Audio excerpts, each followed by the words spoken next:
vez más en esta nueva actividad del ciclo cultural del año 2019. También quiero darle las gracias a nuestros auspiciantes, ya que sin su apoyo sería realmente imposible poder realizar estas actividades no aranceladas de entrada libre y gratuita para toda la comunidad y la región.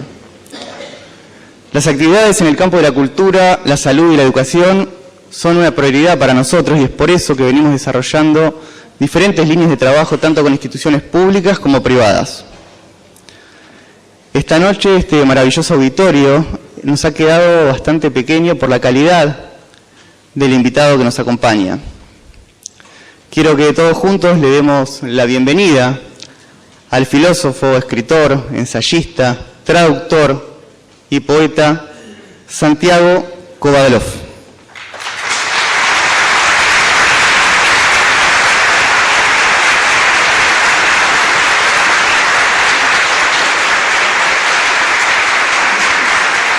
Saludo entonces agradeciéndoles la disposición a compartir un momento de reflexión en torno a la filosofía. Quiero agradecer yo también a los auspiciantes de este encuentro la posibilidad de hacerle un lugar al pensamiento desinteresado. Y ya trataré yo de que este adjetivo cobre vida en el transcurso de mi exposición. He titulado este encuentro ¿Qué significa pensar? Y lo subtitulé El filosofar como acto, el acto de filosofar. En primer lugar, quisiera proponerles a ustedes considerar el por qué el pensar en el planteo del título aparece como una pregunta. Si nos preguntamos qué significa pensar, es porque el sentido que le atribuíamos a esa actividad de pronto se ha opacado o ha perdido la transparencia que habitualmente le adjudicábamos. Y entonces se vuelve extraño lo que parecía familiar. ¿Qué significa pensar? Para que se pueda producir la pregunta, es entonces preciso que un cierto confort, el vivir instalados en una significación aceptada, se desdibuje. No hay filosofía si el significado habitual de las cosas no se desdibuja. Aristóteles decía que el origen de la filosofía es el asombro. Esto es bien sabido. Menos sabido es qué entendía él por asombro y qué es lo que la palabra implicaba en griego. En griego, la palabra asombro significa trauma en el sentido de ruptura. Algo se rompe y lo que se rompe dando lugar al asombro es la estabilidad de nuestra relación con el mundo, con los significados de siempre, con lo que creíamos que constituía un saber. En la vida cotidiana, necesariamente nos movemos dentro de un campo de significaciones estables. No es ni conveniente ni posible que frente a un semáforo nos preguntemos qué significa el rojo. Está establecido y consensuado lo que el rojo significa, lo que significa el verde y lo que significa el amarillo. Está consensuado igualmente que el lunes no es el martes. Y así en infinidad de órdenes. Está consensuado que lo que vemos en el espejo al mirarnos somos lo que quizá abusivamente llamamos nosotros mismos. No obstante, la nuestra es una especie que es capaz de romper con la familiaridad que nos lleva a instalarnos en la costumbre, en el hábito, en la presunción de que contamos con el mundo como mundo discernido, comprensible, fijo.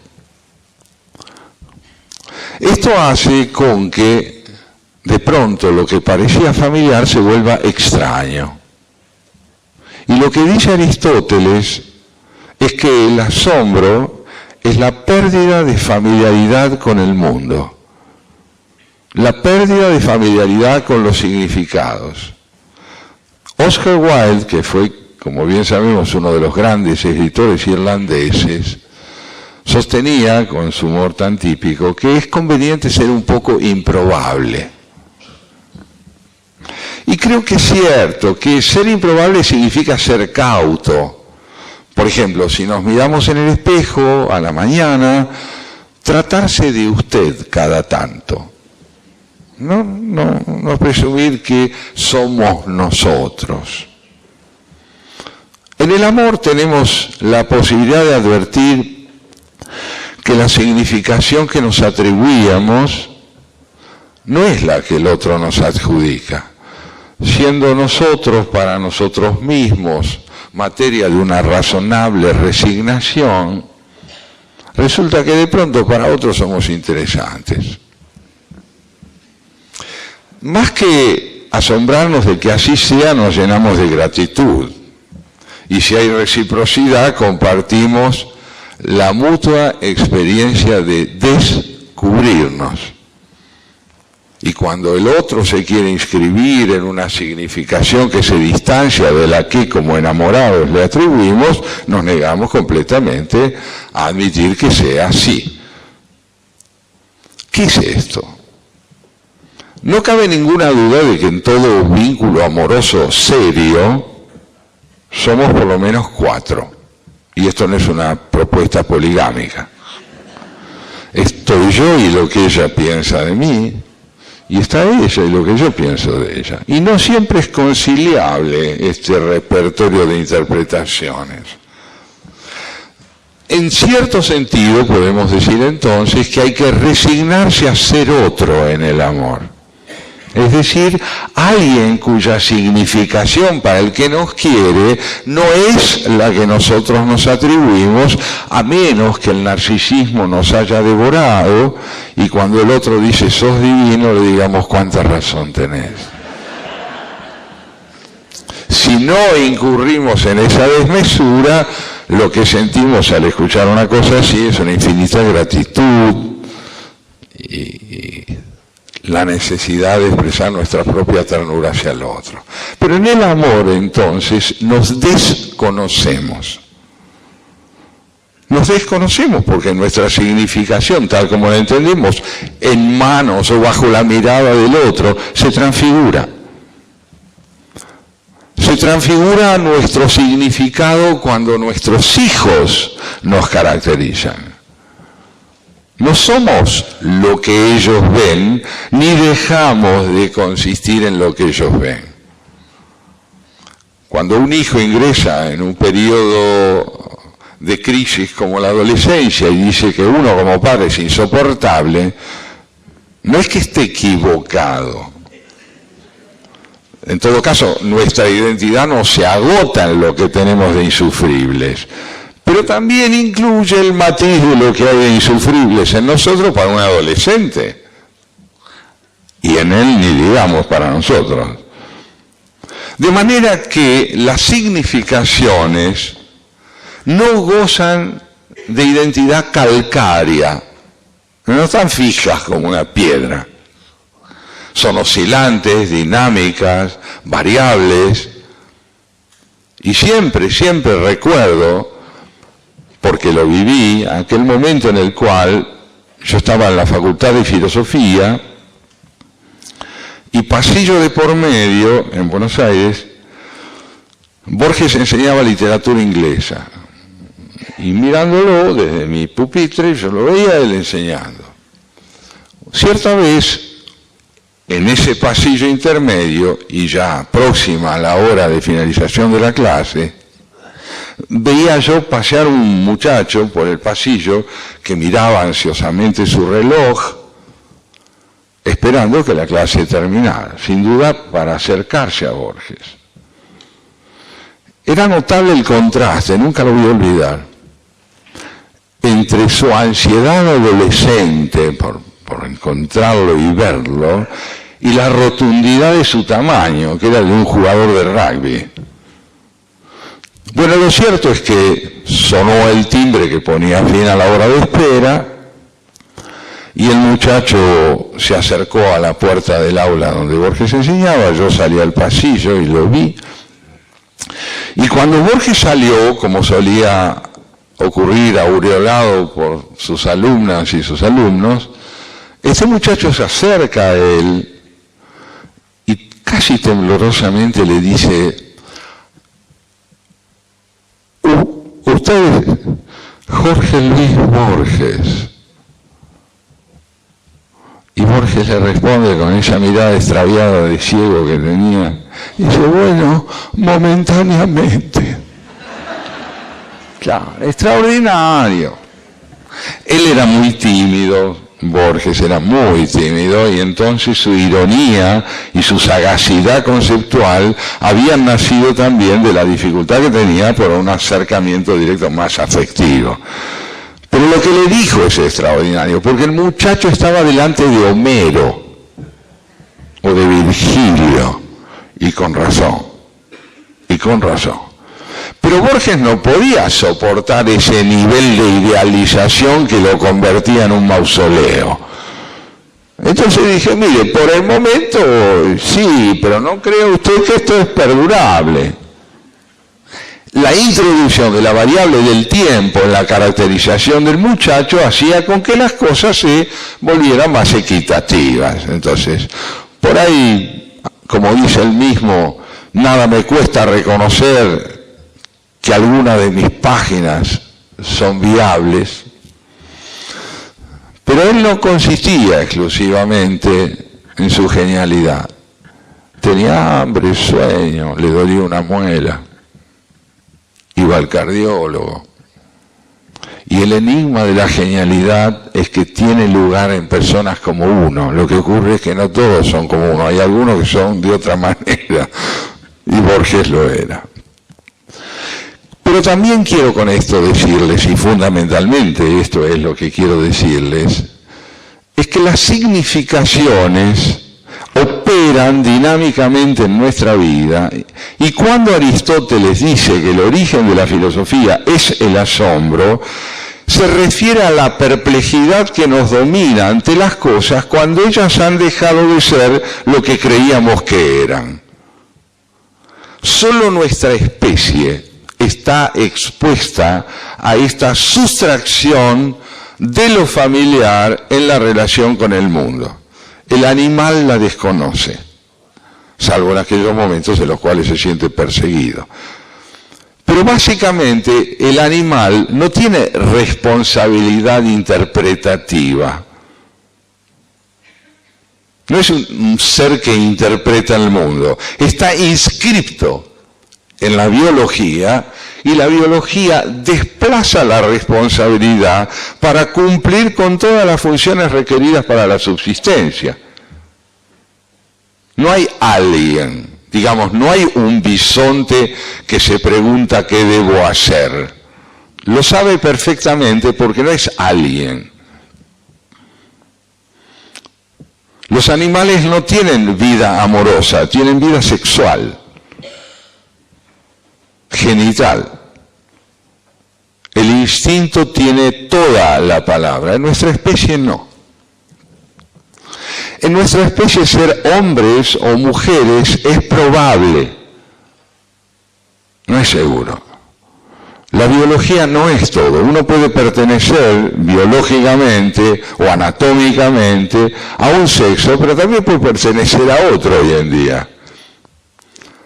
No todo es anatómico, ni nuestro destino está asegurado por nuestra pertenencia a un género. Ser una mujer es algo altamente complejo, y ser un hombre también. ¿Por qué? porque somos tarea.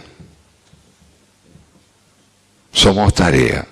Hemos nacido para construirnos, porque si no nos construimos y nunca terminamos de construirnos, dejamos de ser para pasar a durar. El riesgo que amenaza a nuestra especie es durar. Existe en nuestro tiempo una altísima apología de la duración. Yo he ingresado a esa edad de la vida en que todos me desean que viva muchos años. Me parece imprudente. Claro, porque no sé si es deseable vivir muchos años. Es preferible tener una vida acotada en el tiempo, pero altamente fructífera. No obstante, esta apología de la longevidad hace con que nos jactemos de poder hoy vivir muchísimos años como si fuera un mérito en sí mismo. Y la prueba de que esto es cierto es que tratamos a los ancianos como niños desorientados en geriátricos de primer nivel. No sabemos qué hacer con la vejez, salvo expresarle ternura, cuidados, pero no le cedemos jamás la palabra. ¿Qué se puede esperar de un hombre de 95 años? Nada en esta época que presume que la experiencia se transforma y no se acumula. Nada en este tiempo para el cual todo lo que hay que aprender proviene de la innovación y no de la experiencia.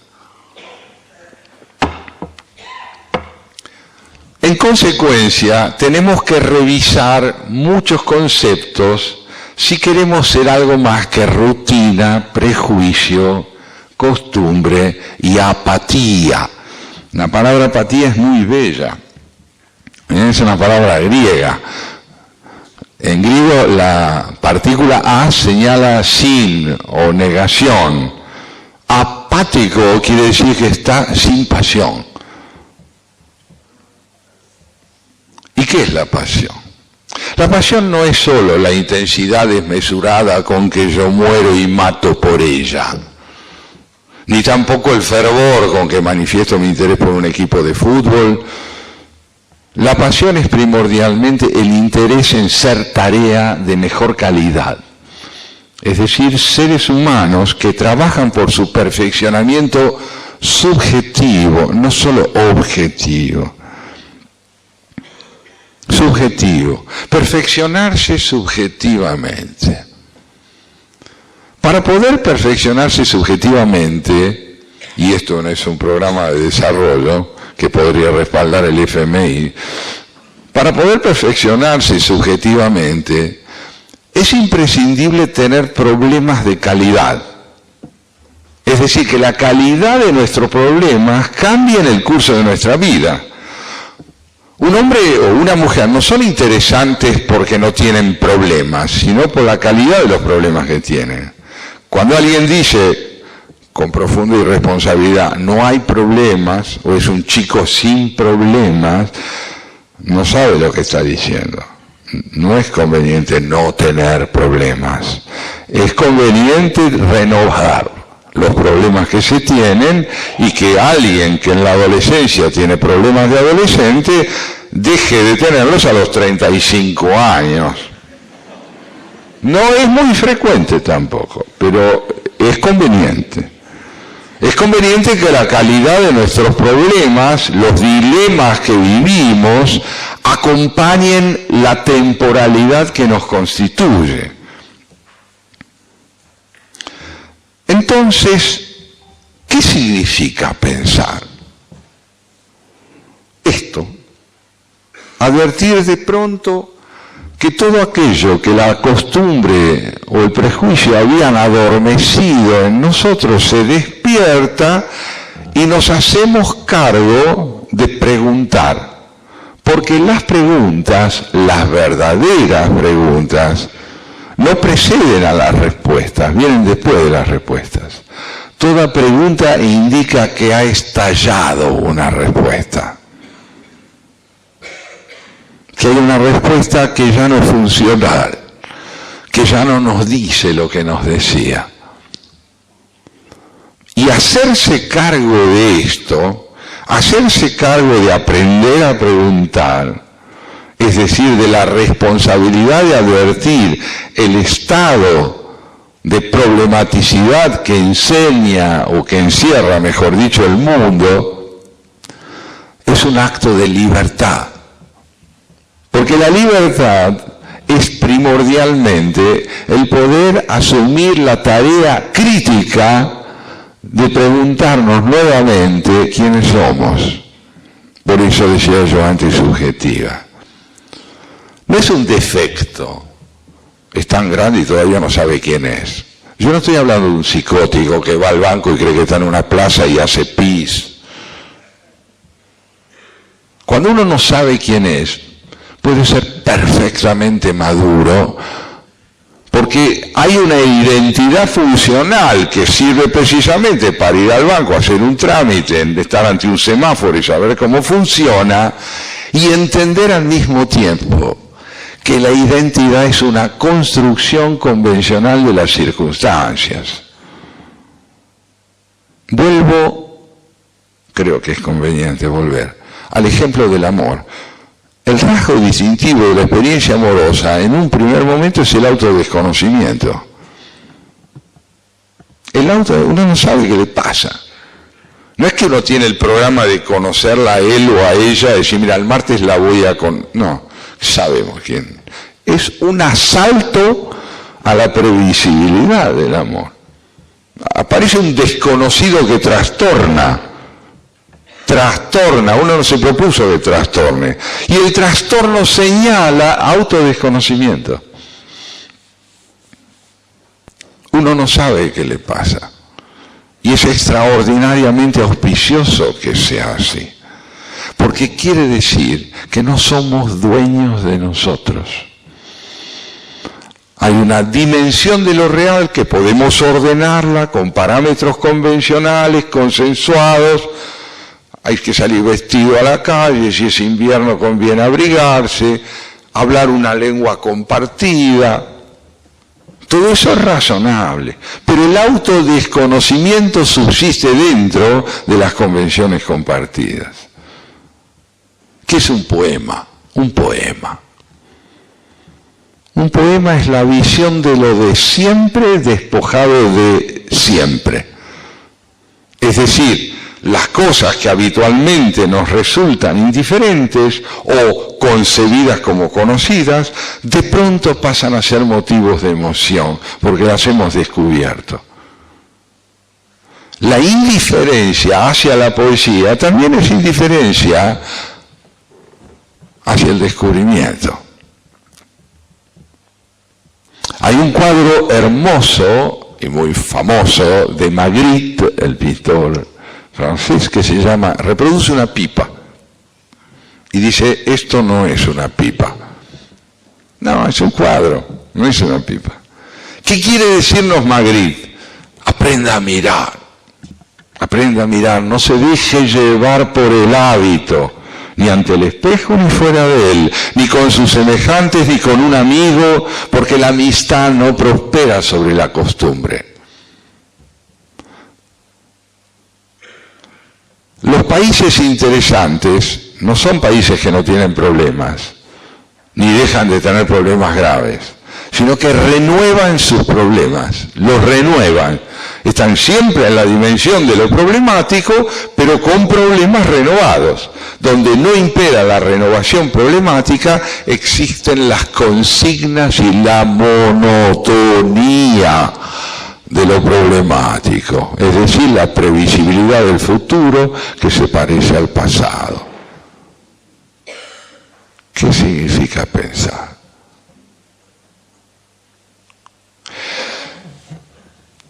Yo les decía a ustedes que esta pregunta aspira también, según el subtítulo que le he puesto a la charla, a describir un acto, el acto filosófico.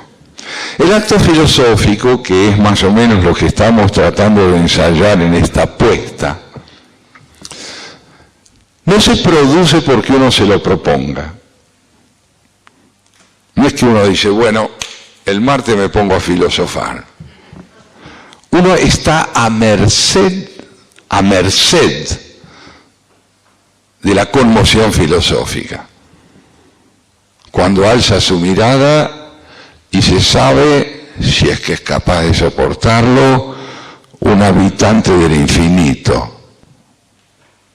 Si es que es capaz de soportarlo. O cuando uno advierte que sus manos ya no son las de ayer. O que aquel con quien uno podía conversar con intimidad ya no puede. La filosofía es un acontecimiento de la existencia que nos sorprende. Es un tropezón. Uno iba por la vereda seguro de que llegaba a la esquina y resulta que había una baldosa levantada y nos llevamos por delante a medio mundo. Y nos peleamos con la baldosa y preguntamos cómo la Intendencia no superó este problema y nos indignamos con el gobierno y no nos damos cuenta de que además de que hay que arreglar la baldosa, tropezar es absolutamente inevitable para nuestra especie. El error no es un problema metodológico, es constitutivo. Somos un error en estado de reparación perpetua. Nos rectificamos, tratamos de cambiar. ¿Qué es un lapsus? ¿Algo que uno quiere tener o algo que a uno le ocurre? La vida inconsciente, que es vida irresponsable. No. Es lo que no podemos manejar de nosotros mismos, es lo que nos está indicando que más allá de lo que creemos ser, está también lo que somos y acaso ignoramos. Los animales, cuando cometen errores, mueren. ¿Vieron una ballena atascada en la playa? Es un error fatal. En nuestra especie el error es reparable. Si hay espíritu crítico, si uno puede advertir que puede aprender de su fracaso, porque el fracaso es un capital extraordinario en nuestra especie. Quien dice no haber fracasado no sabe de qué habla. Toda vida rica es una vida que ha capitalizado sus fracasos, no una vida que no los tuvo nunca.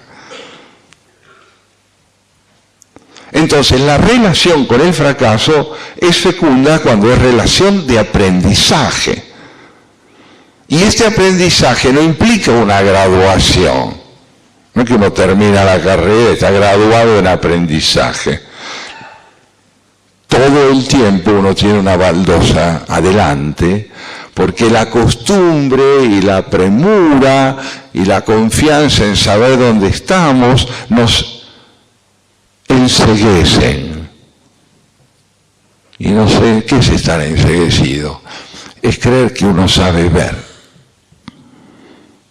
Que la mirada de uno basta para comprender. Y no que tiene que preguntarle a lo real si quiere ser entendido dentro de la mirada de uno. Si basta la mirada de uno. Tal vez ustedes recuerden el mito de Babel, ¿no es cierto? El mito de Babel cuenta la historia de una humanidad compacta. No había seres humanos fuera de quienes se encuentran para construir la Torre de Babel. Una humanidad que comparte una sola lengua. La lengua es común. Todos hablan el idioma que permite un razonamiento unívoco acerca de los significados. Vamos a decir, botella se dice bottle. No hay duda alguna de que botella se dice así, digamos en inglés en este caso. Nadie piensa que se pueda llamar garrafa, como dice un brasileño. ¿Cómo se va a llamar garrafa si se ve por todos lados que es una botella o una bottle? La unanimidad de la lengua permite que se pongan enteramente de acuerdo acerca de los significados y de lo que tienen que hacer. No hay discusión autocrítica.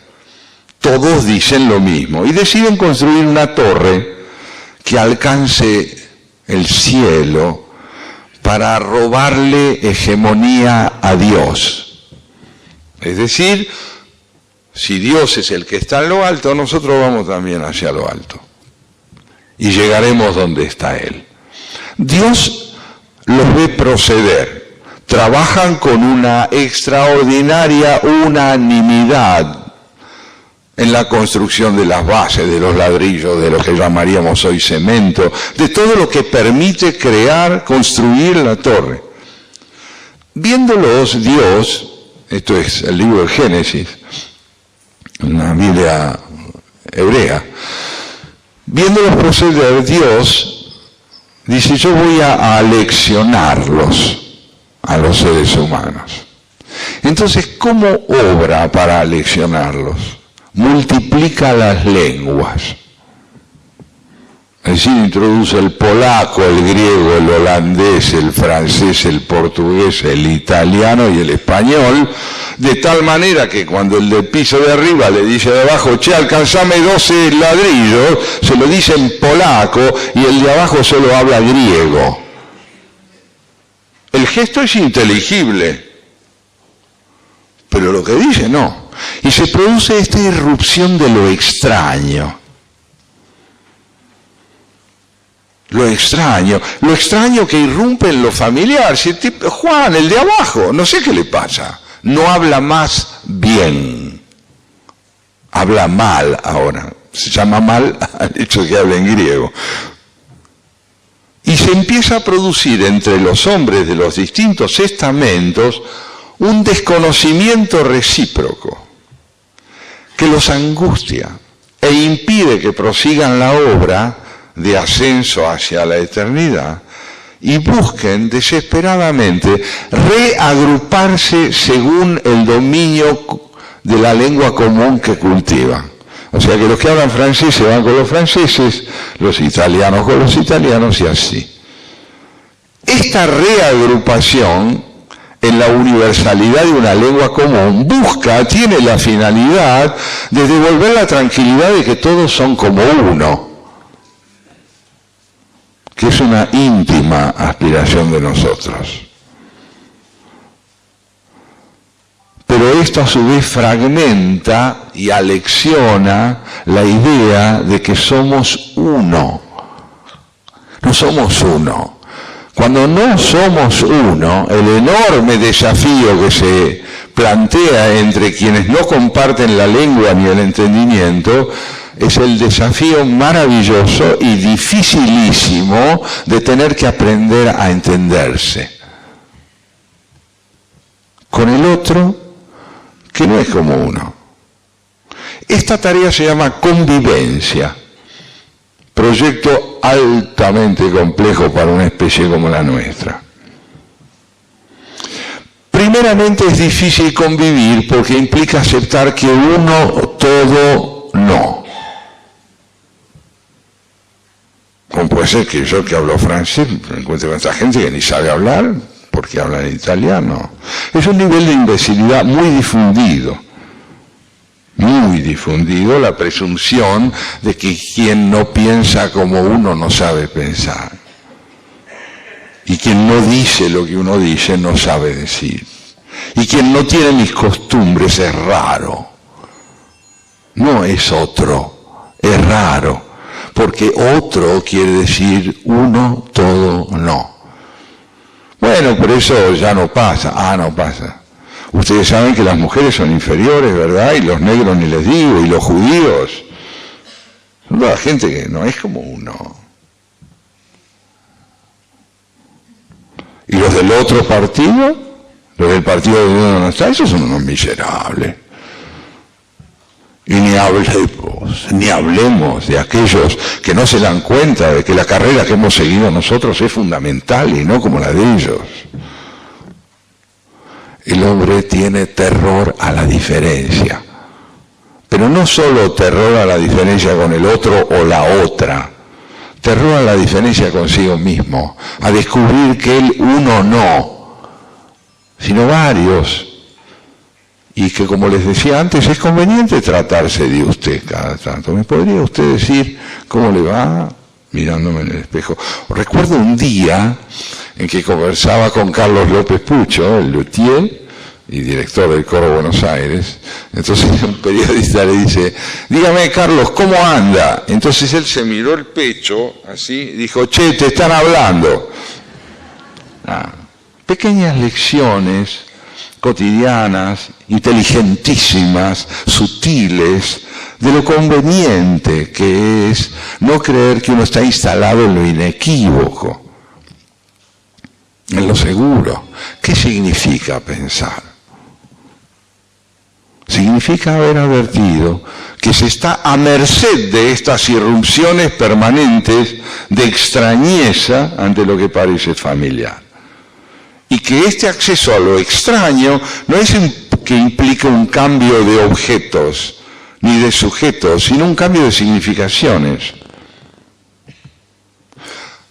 Anécdota basada en un cuento de Mark Twain, el novelista norteamericano del siglo XIX.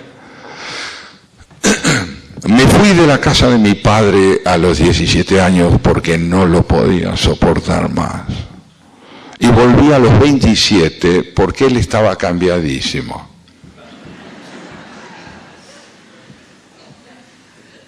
¿No?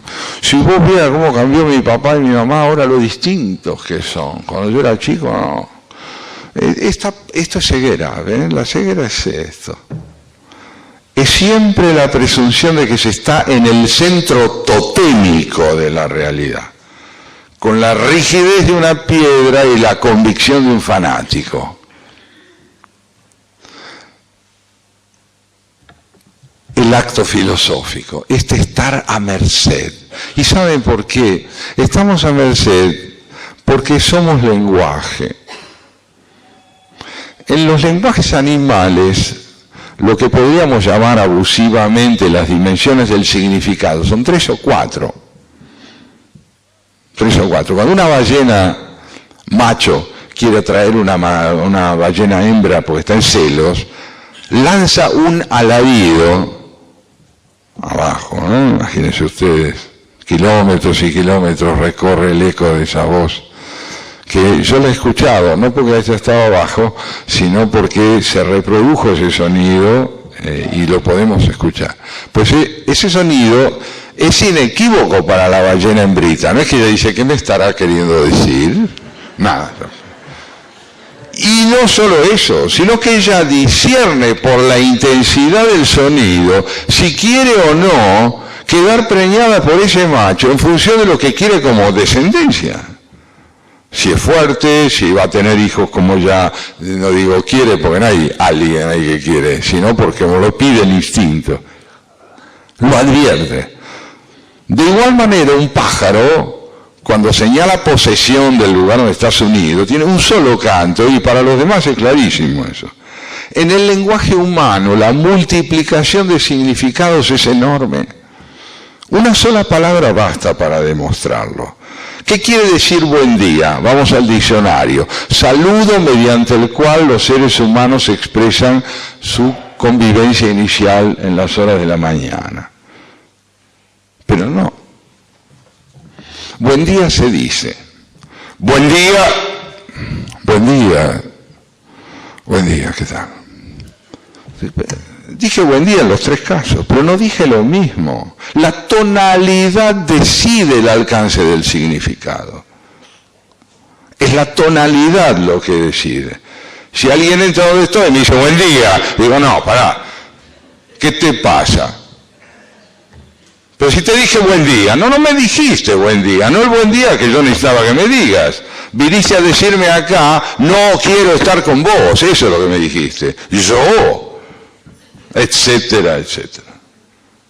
Entonces, como ven ustedes, a la variabilidad de los significados se suma la tonalidad de la voz, que no es una, es múltiple.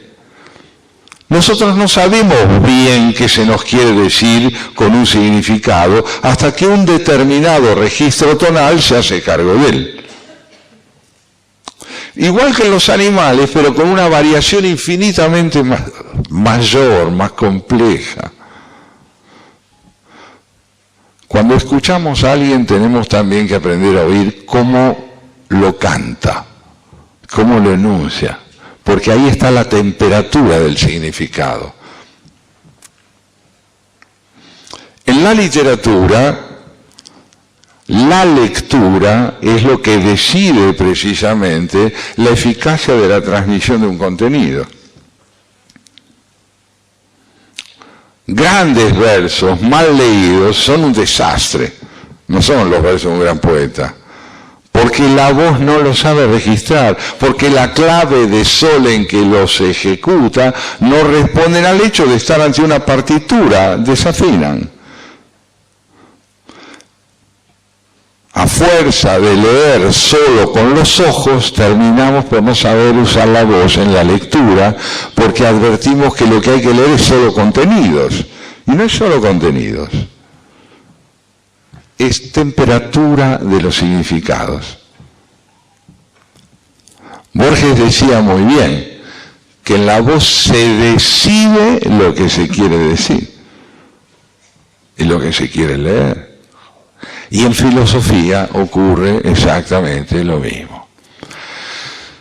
Uno puede plantearse ciertas preguntas. Por ejemplo, yo puedo preguntarme qué significa pensar. Pero es esta una pregunta íntima. ¿Realmente me lo estoy preguntando íntimamente, visceralmente, comprometidamente? ¿O estoy solamente enunciando un significado? ¿Qué sentido tiene mi vida? No, pero no, así no. No, así no. Cuando la pregunta tiene como finalidad compartir una reflexión con otro, está enunciada de manera hospitalaria, aunque esté urgida por la preocupación. Ninguna pregunta es pregunta hasta que no es visceral. Hay preguntas que no necesitan visceralidad. Por ejemplo, ¿qué hora es? Bueno, ahí son las 9:25, qué sé yo. Es porque no necesitan visceralidad. Porque lo que pregunto en verdad no es una pregunta. Es información que no tengo y yo voy por la información a alguien que la tiene. Eso no es preguntar. What's that? A blackboard. ¿Qué es? Es un pizarrón. Bueno, yo no sé qué es, pero hay alguien que sí lo sabe. Eso no es preguntar, eso es estar desinformado. ¿Qué es preguntar? Preguntar es formularse preguntas que nadie puede responder por nosotros. ¿Quién soy? ¿Por qué debo morir? ¿Por qué no me quiere si yo la quiero? ¿Qué es estar vivo? ¿Qué significa hacer tiempo? Son preguntas personales, de veras personales. No hay nadie que tenga el saber de lo que esas preguntas quieren, porque esto no es materia de un saber constituido, sino de una experiencia que cada uno de nosotros debe atreverse a vivir. Immanuel Kant, el gran pensador alemán del siglo XVIII. Les voy a contar algo lo más sucintamente que pueda para que podamos volver a nuestra pregunta y al acto, a la filosofía como acto. Kant puede decirse que es un enorme admirador de la física de Newton. Newton, como saben, fue el Einstein del siglo XVII. Revolucionó la comprensión de la física. Y Kant, que es un filósofo, dice, bueno, la física de Newton ha puesto fin a la pretensión de la filosofía de ser un conocimiento. Conocer, lo que se llama conocer, conoce la física. La física sí sabe lo que son los fenómenos. La física sí recurre a la experiencia para poder demostrar lo que dice. La filosofía es un discurso guiado por la lógica que pretende que lo que es verdadero no es contradictorio y que lo que es contradictorio está metodológicamente mal planteado. Pero esto no es un conocimiento. De hecho, la filosofía no ha tenido evolución a lo largo del tiempo, mientras que la física sí. Por lo tanto, el que quiera conocer, que estudie física. Punto aparte. A seguir dice: ahora, hay preguntas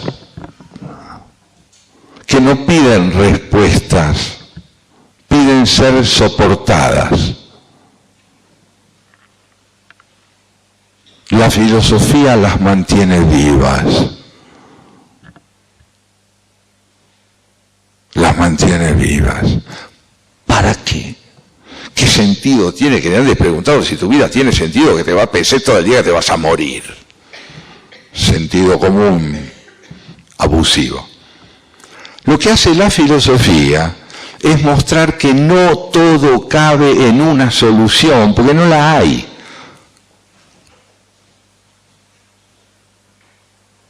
La muerte, en cada caso, es la mía.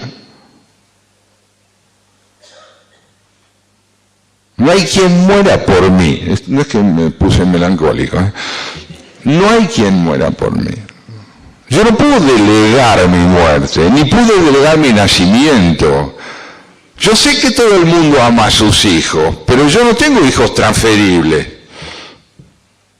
Puedo, por educación, sensibilidad y demás, comprender que quien ama a sus hijos los ama tanto como yo, digamos. Pero los míos son míos. Yo no los cambio. Nadie los cambia. Entonces, la dimensión de la singularidad, de lo intransferible de la vida propia, equivale en este orden del amor a lo que equivale en el orden de las preguntas fundamentales. ¿Por qué somos tiempo? ¿Por qué hay que pasar? No tiene respuesta.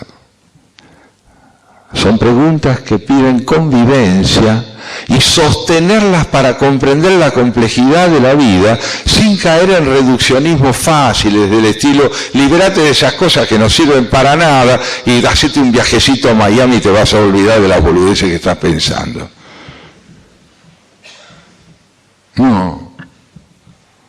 No hay que olvidar, hay que integrar a la propia vida todo aquello que la enriquezca en términos de complejidad y de libertad, porque la libertad tiene que ver con las preguntas que no tienen respuesta, tanto como aquellas que tienen. Hoy tenemos facultados en las universidades, pero no tenemos más universitarios. ¿Cómo? No hay más universitarios, hay facultados. Yo soy un facultado en filosofía. Hay otro facultado en química, facultados en biología, en literatura, en geografía, etcétera, etcétera, etcétera. ¿Por qué somos facultados? Porque tenemos idoneidad profesional para ejercer una actividad específica. ¿Y qué es ser un universitario? Ser un universitario es tener idea de que los saberes parciales o están integrados en una cosmovisión general o son fragmentos enajenados y autosuficientes que no sirven para comprender el mundo en el que vivimos, porque por la vía de la fragmentación puede haber especialización, pero no puede haber humanismo. Me explico. Me explico a través de un relato de uno de los más grandes físicos de nuestro tiempo, que la reina Isabel hizo Sir Eddington. Eddington, discípulo de Einstein.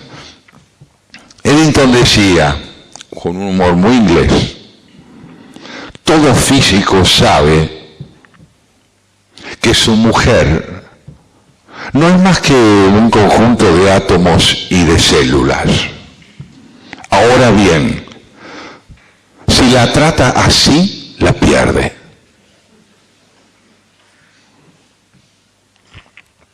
entiende, ¿verdad? Lo que yo puedo observar en el laboratorio, cuando le estudio, vamos a ser poco románticos, el brazo a mi mujer, lo que yo veo es un grado de impersonalidad fenomenal, aunque sea el cuerpo de ella. ¿Es falso lo que veo en el laboratorio? No, es absolutamente cierto y hasta indispensable. Si tiene un problema, tengo que verlo.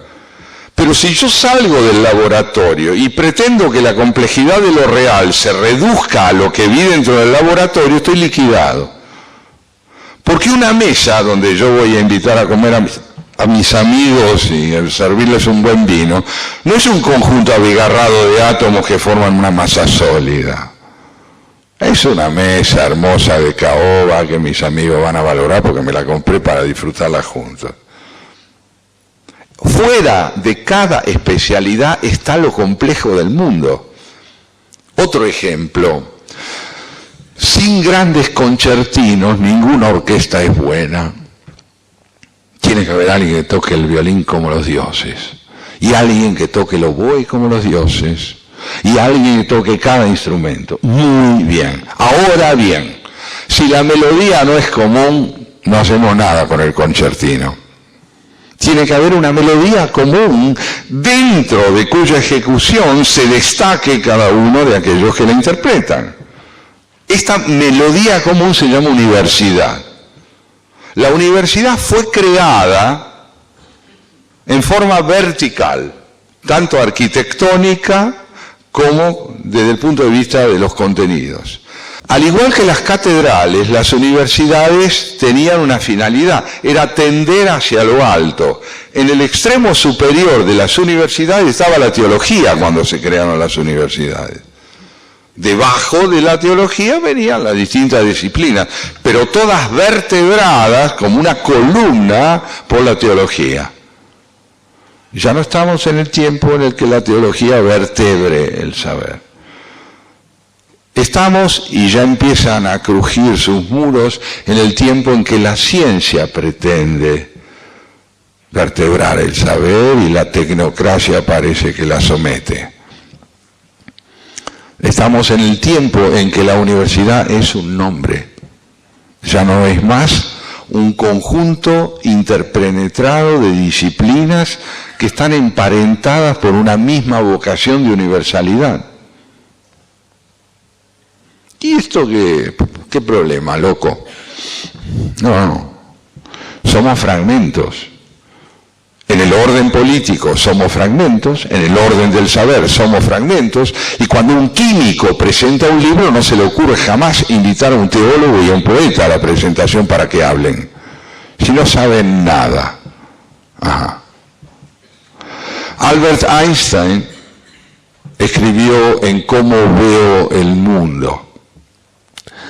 La verdadera estirpe de un físico no la prueba el hecho de que se interese por el conocimiento de las leyes, no la prueba el hecho de que se interese por el conocimiento de las leyes, sino el hecho de que manifieste perplejidad porque las hay. Sino el hecho de que manifieste perplejidad porque las hay. Es decir, que Einstein creía que la existencia de las leyes que no motivara asombro y que solo fuera un punto de partida axiomático a poder analizar cada una de las leyes y su aplicación, eso no llevaba a formar un físico. El empleo meramente instrumental de aquello que hay no es el rasgo distintivo de un físico. El rasgo distintivo de un físico para ese señor que algo entendía de la materia era asombrarse de que hubiera leyes, porque no es en absoluto natural que amanezca. Te veo esta noche, y si no la hubiera, en otro orden es más perceptible. El miércoles que viene nos vemos. Y nadie sabía que el pobrecito tenía un ataque de apendicitis brutal que le iba a llevar a ser internado. La perplejidad de la que habla Einstein tiene que ver con no dar por sentado la pertenencia a lo real. Es extraordinario que estemos vivos. Somos aquel lugar del universo, tal como hasta hoy lo conocemos, donde lo real se sabe.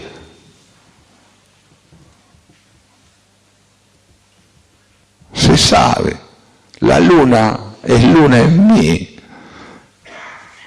El pájaro no vuela, mis amigos, vuela en mí. El pez no nada en mí.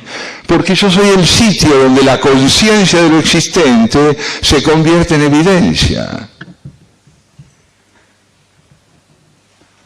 El pez no sabe que nada, porque no hay alguien que sea sujeto del saber.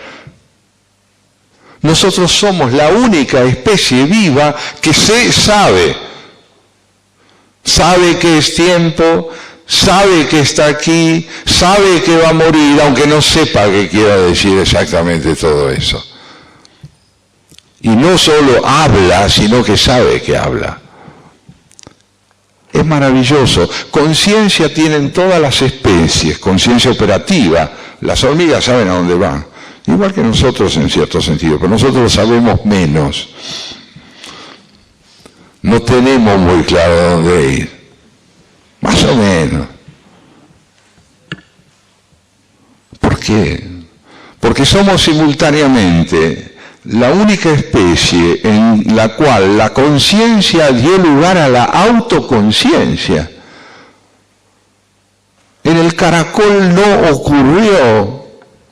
Nosotros sí sabemos que somos. Es inútil hablar con un búfalo para ver si le pasa lo mismo. No se sabe porque no hay sujeto en el búfalo. Hay biología. ¿Y esto qué significa? ¿Un milagro?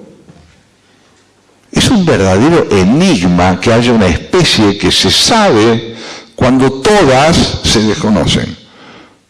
¿Qué ocurrió? ¿Qué pasó con nosotros? Bueno, la evolución del ser. Ah, sí, claro, por supuesto. Por supuesto que la evolución del cerebro. La física explica, la biología explica. Pero esto no es aquello de lo cual yo estoy hablando. Yo sé que esto ocurrió. Yo estoy diciendo que es un milagro que haya ocurrido. Es muy misterioso. La verdadera estirpe de un físico no la prueba el hecho de que se interese por el conocimiento de las leyes, sino el hecho de que manifieste perplejidad porque las hay. Yo manifiesto perplejidad por ser lo que somos. La perplejidad no forma parte del programa universitario, pero es condición necesaria de la autenticidad de una vida. Quien pregunta en serio, pregunta con sus vísceras. Y de lo contrario es un erudito. ¿No? Puede preguntar en alemán, en francés. Pero vivir una pregunta, habitarla, habitar una palabra, hacerse cargo responsablemente de lo que significa pensar. Esto es una tarea cuyo resultado social fundamental es que promueve una mejor convivencia. ¿Y por qué? Porque alienta en nosotros el espíritu autocrítico. Y sin autocrítica no hay buena convivencia, porque tengo el monopolio de la razón. Si yo entendí y el otro no piensa como yo, el otro no entendió. Para que haya buena convivencia tiene que haber espíritu autocrítico. Albert Camus, el gran novelista y ensayista francés, escribió: me gustaría pertenecer a un partido político integrado por personas que estén seguras de no tener toda la razón.